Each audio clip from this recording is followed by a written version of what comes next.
توقعات الحلقة 72 من مسلسل سلمى. توتر واضح في بيت كنان من أول مشهد. كنان بيصحى وبيحس إنه في شي غريب وكبير جاي. ديما بتراقب كنان بخوف وإنها ناوية تحكي الحقيقة. كنان بتسمعهم وبتقول لازم توقف هي المشاكل بهالبيت. وفاء بتظهر من بداية الحلقة بمشهد قوي ومفاجئ. وفاء بتحاول تصلح علاقتها مع ديما، لكن التوتر بيضل عالي. جلال بيدخل على الخط لكن بيكون حامل أخبار سيئة. جلال بيحذر كنان من خطوة سيئة كتير عم تصير من وراه. كنان أول شي ما بيفهم وبعدين بيطلب تفاصيل. جلال بيقله لازم تنتبه من أقرب الناس إلك. ديما بتواجه وفاء وبتحكي لها عن موضوع قديم الكل نسيانه. وفاء بتنصدم وبتحاول تدافع عن نفسها.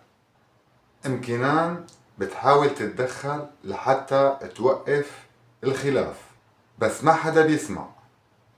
جلال بيلتقي بشخصية غامضة وبيعطيها ظرف صغير، وبيطلع الظرف في صور خطيرة وعم يستخدمها ليكشف المؤامرة. وفاء بتنحط بموقف محرج قدام كنان بسبب ديما. كنان بحاول يفهم شو عم يصير بيناتهم. وفاء بتبكي وبتقول إنها مظلومة، وديما بتحس بالذنب بس ما بتتراجع. جلال بيطلب من كنان إنه يجي معه فورا على مكان معين. والمشهد بينتقل لسليم يلي عم يراقب من بعيد ويخطط. سليم بيكلف شخص انه يعمل مراقبة لكنان من بعيد. كنان بيوصل مع جلال لمكان مهجور. جلال بيقله هون بلشت كل القصة.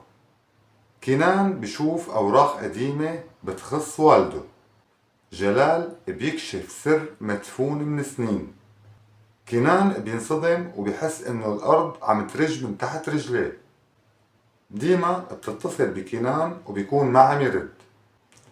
وفاء بتحاول تهدي الاجواء مع كنان، كنان بتقول انا بعرف اكتر من ما بتتوقعوا. سليم بيوصلوا خبر انه كنان صار يعرف اكتر من الحقيقة. سليم بيوصلوا خبر انه كنان صار يعرف جزء من الحقيقة. سليم بقرر انه يسرع خطته ويضغط على رجاله. جلال بيعطي كنان اسم شخص انه لازم يشوفه فورا. كنان بيحس انه جلال عم يخبي عنه شي. جلال بينكر بس واضح على وشه التوتر.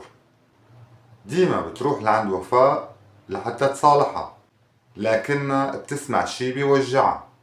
وفاء بتقول انه هي ما عاد قادرة تتحمل الموجود. ديما بتطلع وهي مجروحة وما بتعرف شو بدها تعمل. كنان بيوصل على بيت الشخص اللي عطاه جلال اسمه.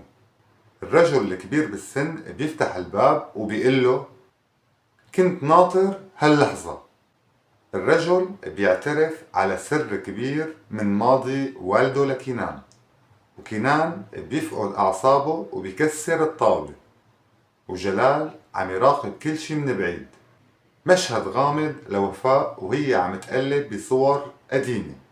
وفاء بتلاقي صورة لشخص مفاجئ قديمة من الماضي. ديما بترجع على البيت وبتلاقي كنان عم تبكي. كنان بتقول انه كانت مخبية الحقيقة لسنين. ديما بتقرب منها وبتقلها انه هي هون معاها. سليم بيقرر انه يتحرك بنفسه وانه يواجه كنان وجها لوجه.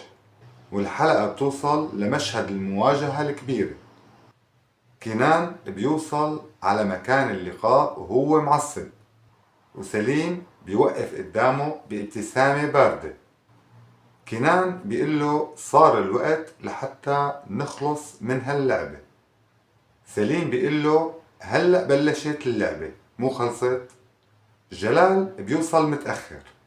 وبيصرخ كنان انتبه، وبيكون في صوت طلقة أو صرخة وبينقطع المشهد، والحلقة بتنتهي على وجه ديما وهي بتكون حاسة انه في كارثة عم تصير. واخر لقطة وفاء بتكون عم تسكر باب غرفتها وتقول ما لازم حدا يعرف الحقيقة. وهيك متابعينا بنكون خلصنا توقعات الحلقة 72.